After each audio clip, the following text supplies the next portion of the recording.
Your nightly news with Louise Hubar begins now. Good evening, everyone. A horror week has continued on the state's roads with a 52-year-old Dunalley woman killed near Copping. It's the fourth death on our roads in just over 48 hours, prompting a serious plea from police. Authorities confront another heartbreaking scene on our roads. Just before 6 last night, a woman travelling with her 3-year-old son lost control of her station wagon on a bend north of Copping. Police say the car crossed lanes, colliding head-on with a hatchback. Behind the wheel was a 25-year-old woman with her 52-year-old mother in the passenger seat. As a result of that crash, tragically, the 52-year-old female has died at the scene. Both drivers were transported to hospital in a stable condition. The child passenger was uninjured. All indications at this stage suggest that the wet road conditions played a contributing part, and from that I'd urge all road users to slow down and drive to the conditions, especially this weekend as most of the roads around the state are wet. The tragedy comes just days after 3 lives were taken in a devastating collision near Ross. Look, it's been a horrific 48 hours on the road, not only for crash investigators and police, but for all the other emergency services. A 21-year-old man is also in hospital after a separate crash near Baghdad yesterday afternoon. The incident also unfolded in wet weather between a truck and a car. The evidence suggests to us that inattention, distraction on behalf of the driver of the Toyota Corolla is a contributing factor in the crash. 30 lives have been lost on our roads so far this year, compared to 24 this time last year. Sean McComish, 7 Tasmania News. A 22-year-old Kings Meadows man has undergone surgery to his face after an alleged glassing incident in Launceston last night. Police say a 25-year-old man smashed a glass into the side of a patron's face at the commercial hotel at around 11 o'clock. It was a vicious, unprovoked assault on a patron that was drinking in the hotel. The offender in this case was being removed by security as a result of antisocial behaviour. The victim and offender were not known to each other. The man has been charged with wounding. A 24-year-old Huonville man has had surgery after allegedly being punched and stabbed during an altercation at Riverside early yesterday morning. He received serious cuts to his knee and hand. A 23-year-old Riverside woman was also injured after she was allegedly dragged to the ground by 2 offenders and punched several times. 4 people, including 2 youths, have been charged with various offences. A Tasmanian woman battling to pay rent after surviving domestic violence is calling on the state government to help her find a public home. Labor says those most in need are languishing on the waiting list, but a senior minister says more homes will be a legacy of the government. She survived years in a violent relationship, but when Hannah finally had the house to just herself and her children, paying rent became impossible. Not only am I paying 70% of my income to rent, I'm also paying back quite a hefty debt to many organisations and loan companies. She's now among more than 3,000 applicants on the public housing list. In June, her case was made a priority, but it hasn't made a difference. I'm ignored constantly. I'm calling and calling to be hung up on. Labor is demanding to know why the wait list for priority cases has increased. So people now, even on the highest priority of that wait list, are waiting around 64 weeks to be housed. That means that people like Hannah are waiting a very, very long time. Alison Standen says the state government hasn't picked up the shovel to build enough homes. A senior minister says the government will meet its ambitious targets. I'm aware of the challenges here, and the government actually has a plan to build a further 1,000 houses in the next 3 years. We've initiated the plan to do that. Colony 47 says more and more income is being swallowed up by rent. It's not uncommon at all for us to see people paying in excess of that 70% of their income on rent and meeting that rental affordability threshold. Concerns are also building on the impact of JobSeeker being wound back. Hannah's message for the State Housing Minister: Help us find somewhere safe. Sean McComish, 7 Tasmania News. Recovery crews have removed 55 pilot whale carcasses after the mass stranding at Macquarie Harbour almost a fortnight ago. The carcasses have been towed out to sea, where they are expected to sink and decompose in the Southern Ocean. Te Pipui says carcasses may resurface in the harbour over the next few weeks. Around 30 whales remain on land and machinery will be brought in to bury those animals from tomorrow.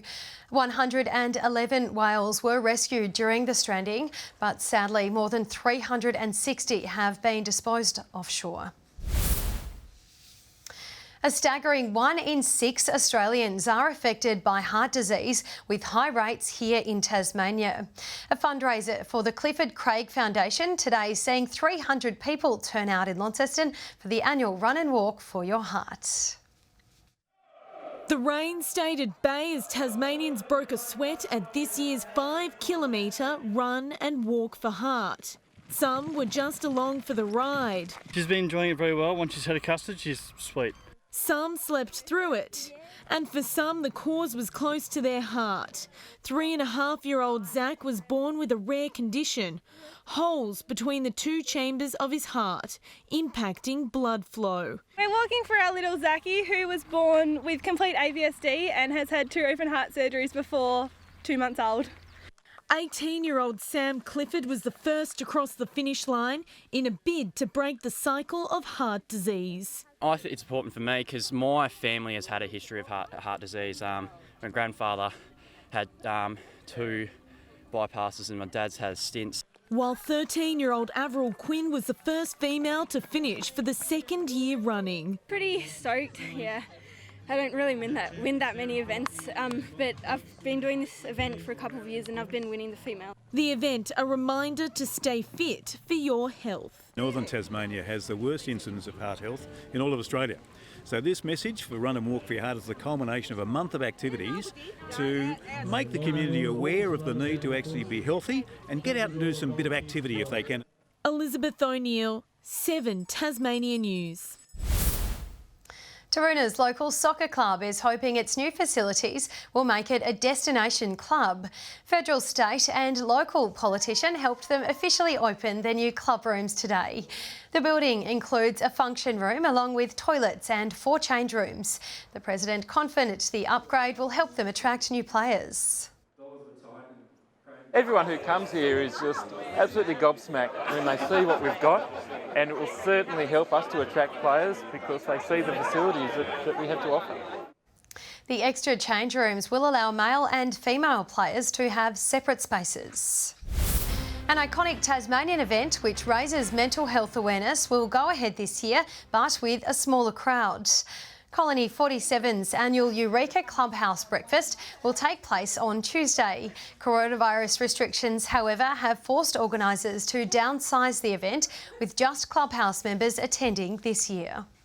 Been looking at how we can run it a little bit differently with the COVID safety precautions we need to take, but there was no discussion that the event wouldn't be on because it is such a fundamental event for Eureka. The event taking place during National Mental Health Week, which runs until Friday. Tassie Dancers Against Cancer is streaming its annual fundraising gala as we go to air tonight, with COVID restrictions preventing it from having an audience.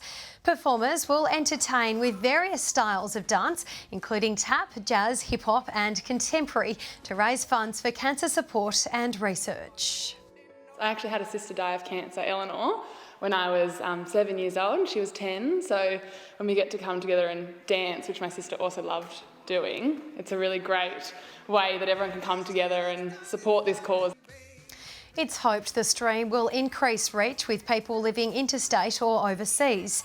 The event raised more than $30,000 last year. To local soccer now, and Glenorchy's NPL title chances have suffered a huge blow after being held to a draw by South Hobart. The Kings coming from behind to salvage a point, but the result now leaves them 2 games behind ladder leader Devonport, who came from 1-0 down to defeat Olympia. Glenorchy could not afford a slip-up against South Hobart. South had the best chance of the first half. Kobe Kemp's free kick well saved by Lockie Hart. He eventually broke the deadlock in the 75th minute, towering over the Knights' defence to put them in front. That lead lasted just 2 minutes, Alex Walter putting a powerful header past the keeper. The two teams walking away with a point. Across the Derwent, ladder leaders Devonport clashed with an in-form Olympia. The Warriors opening the scoring, Callum Brown firing home after just 9 minutes. Devonport levelling just moments later, thanks to a defensive howler. Has that eventually gone in off the post? What has gone on there? Strikers appealing for a goal and it's eventually given. The Strikers completing the comeback just after the hour. Harry Crocker heading home to put them 6 points clear at the top. At Kingborough, the home side started fast, scoring 3 goals in the first 20 minutes against Clarence. Ryan Cook stemming the tide for the Zebras, scoring in the 28th minute. Kingborough pushing the margin back out via a well-worked free kick. The Lions eventually winning 5-2. And in the Launceston derby, City opened the scoring in the 18th minute before doubling it in the 24th. Riverside pegged one back after half-time through a nil Sands penalty. The comeback stymied with minutes to play. Samuel Reigard giving Launceston City their first win of the season. John Hunt, 7 Tasmania News.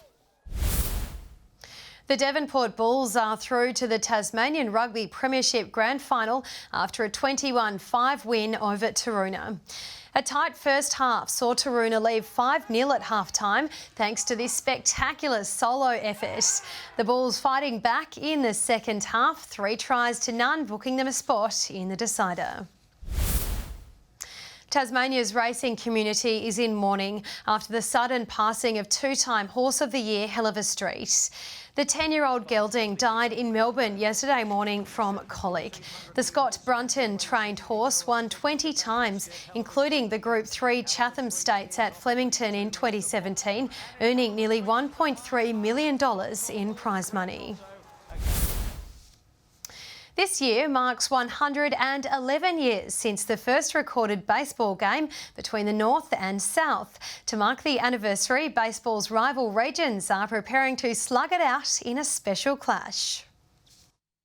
In a stroke of good fortune for baseball historians, teams in the first game between Tasmania's North and South in 1909 were photographed for posterity. The bowler hats and moustaches may be gone, but the state's interest in the sport hasn't. The first documented occasion of baseball being played in Australia is actually in Hobart. So there was an article in a paper from the 1850s that they were complaining about the noise coming from the kids playing baseball in the churchyards. Launceston's newly revived league at Invermay is looking to restore regional pride, pulling players from its aptly named teams, the Swamp Rats, Turbo Chooks and Browns. 20-year-old Sam Morrison picked up the sport while growing up in America. It's always good fun. It's a different feeling, like compared to Australian football or anything. It's just unreal. While the southern contingent has a veteran on its side, Steve Lovegrove's played all his life, even back when the sport was based out of Kingston. I love baseball. You know, it's odd for an Australian, but I think it's the greatest sport there is. Prince of Wales Bay is now the game's southern home, and with facilities meeting international standards, it's the perfect venue for the North-South grudge match. It'll be fun, regardless of who wins. baseball wins on the day. Now players just have to make the cut. I'm hoping to get a berth in the game, but we'll see how we go. I'll have to talk to the president about that. For the record, the South won in 1909. Will history be rewritten when they meet again this Saturday? Tom Johnson, 7 Tasmania News. Good evening. A high of 19 across Launceston and Burnie today. Devonport 18, 11 at Hobart. 24 was the state's top at Flinders Island. Ouse and Liawini 13, Lowhead reaching 17 and St Helens 18. On the close-up shows clouds streaming over Tasmania from the northwest. Further out, mid to low level cloud covers WA and parts of the east coast of Queensland. Tomorrow shows a cold front clear Tasmania in the morning but continues to cross Victoria and New South Wales through the day. Southwesterly winds tomorrow 15 to 25 knots, swells up to 3.5 metres in the west and south and below 1 metre in the north. A strong wind warning is current for northern coastal waters from Sandy Cape to Stanley and for upper eastern waters from St Helens Point to Wineglass Bay. A minor flood warning for the Jordan River and Coal River and a warning to sheep graziers is current for all grazing districts apart from the Furneaux Islands. Tomorrow's forecast now, showers easing across Hobart and Ouse, Dover 13. In the north 14 about Devonport and Scottsdale, Launceston rain and 15. Burnie and Strawn tomorrow, showers easing, Stanley 15. St Helens 13 and rain clearing about Swansea and Ross. Looking ahead to the 3-day forecast Tuesday, showers about the northwest, fine elsewhere. Wednesday, showers across the north and far south. And Thursday, rain less likely about the southwest in the morning. Capital cities 22 and sunny in Perth tomorrow. Possible showers in Adelaide and Melbourne, rain easing. And currently Hobart 9 and showers, Launceston 18 and cloudy and Devonport 15. And that's all for your Sunday night weather, Lou. Lovely, thanks Jackie. And that's all your news for this Sunday evening. Thank you as always for joining us. Have a lovely evening. Good night.